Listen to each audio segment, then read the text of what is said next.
Hey everybody, it's Bryan, your friendly neighborhood viewer, and I am here today to discuss Ringo Starr's album, Ringo's Rotogravure.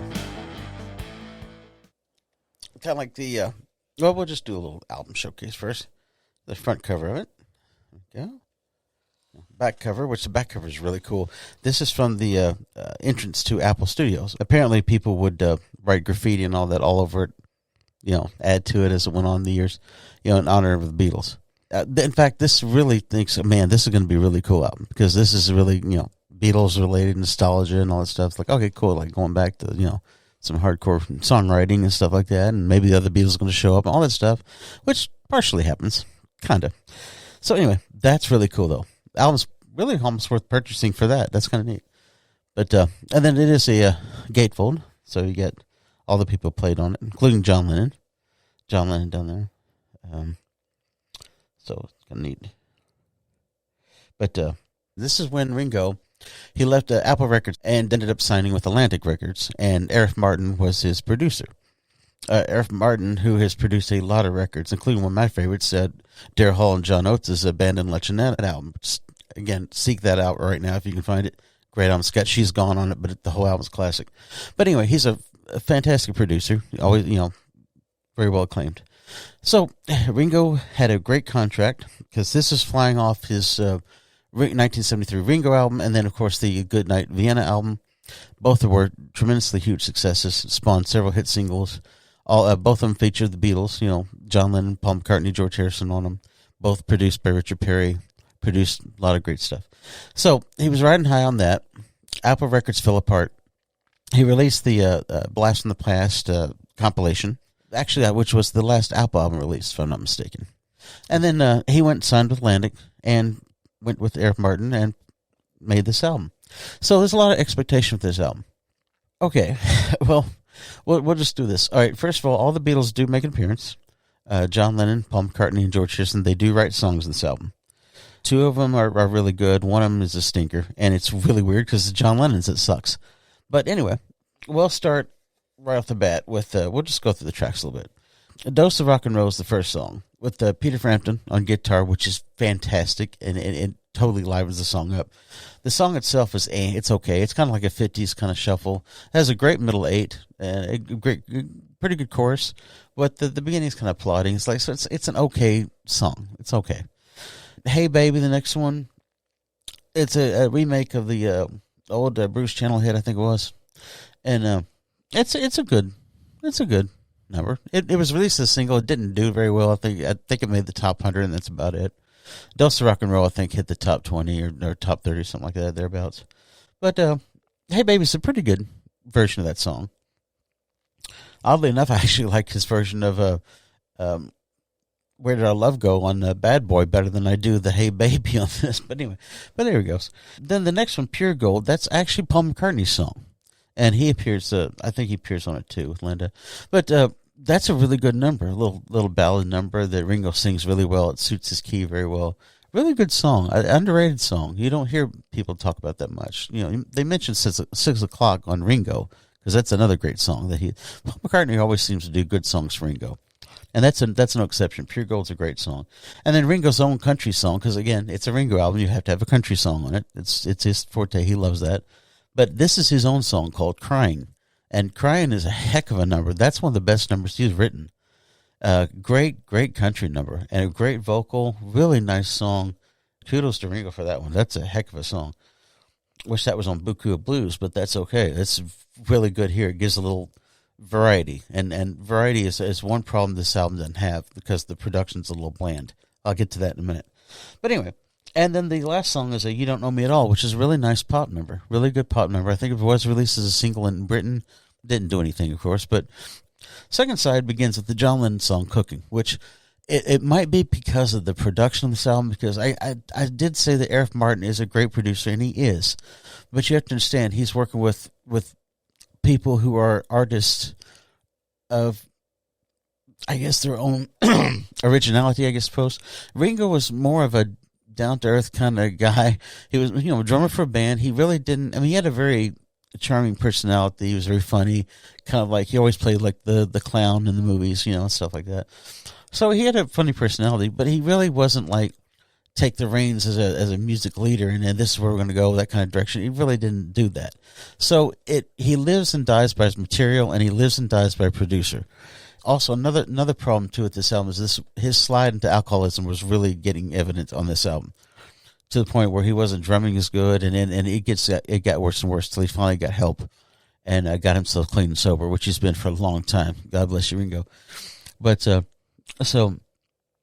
so you can kind of tell that slide here, because the material, a lot of it could have been better if it was maybe if someone else took the reins. Like, let's say if Paul McCartney took over this album, he would have done things differently than this album and really brought out the originality of the material. Which this album needs a little variety. Like I said, it's a little bland, kind of like the Julian Lennon ballad kind of thing. It's a little bland. But Cookin', like I said, I'm surprised because it is the worst song on the album. Now, again, John Lennon's version of it I think is a lot better, if I'm not mistaken. But it's really a trite song. And it's funny because this is written at a time when John Lennon had retired in 1975. So this is like the first John Lennon song people had heard for a long time. And it turned out to be this. It's like, maybe been out of retirement too long. But so it sucks, needless to say. But anyway, all right. So the next song is "I'll Still Love You." Now this is George Harrison's number. I think it was written originally for Celia Black, the singer. But this song is really good. It's got I think Lon and Derek Von Eaton on it. They were multi-instrumentalist brothers, and that got signed to the Beatles Apple label, and then they got into session work and stuff like that. They do a great job on that track. George Harrison himself couldn't be here for the session, so they subbed in his place. And a lot of the guitar soloing they do, it does sound a lot like George Harrison's guitar style. It's kind of cute, a little nod to because it was George that initially recorded their song Sweet Music and some of their first initial album on Brother. But that song's great. I'll Still Love You. It's a really good sweeping number. Kind of like Photograph, you can tell it's a Harrison song. It has that sweep and grandeur that his songs tend to have. Great number. Then we get to, let's see, This Be Called a Song. That's a good number. Eric Clapton number. Again, interjecting some personality in this. It's almost like Ringo didn't take the reins as far as, again, like an artist should.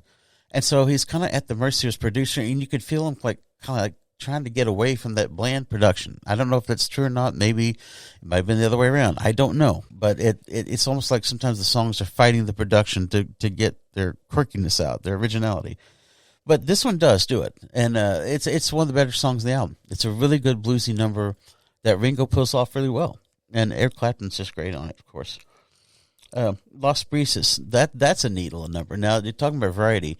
They hauled a Mexicali band from a restaurant, what do they call this? Mariachi band. That's a mariachi band. They hauled them out of a restaurant down wherever down the road where they were recording, and brought them in there to play the mariachi stuff for this track, because it's kind of like a Mexican flavored track, Los Brises. This is really cool. This is such a quirky song, and Ringo does it great. The band's great. It's something totally unexpected. It really lifts the album up. It's really cool, and it's such a neat number, and he pulls it off great. So kudos to him for that. And then Lady Gay, which is kind of reminds me a little bit of For You and Me, Babe, at the end of Ringo. It has that same kind of feel, almost like a closing kind of number. It's an okay number, pretty decent. And then Spooky Weirdness is just a weird little coda that's kind of funny. So overall, this is a good, solid album.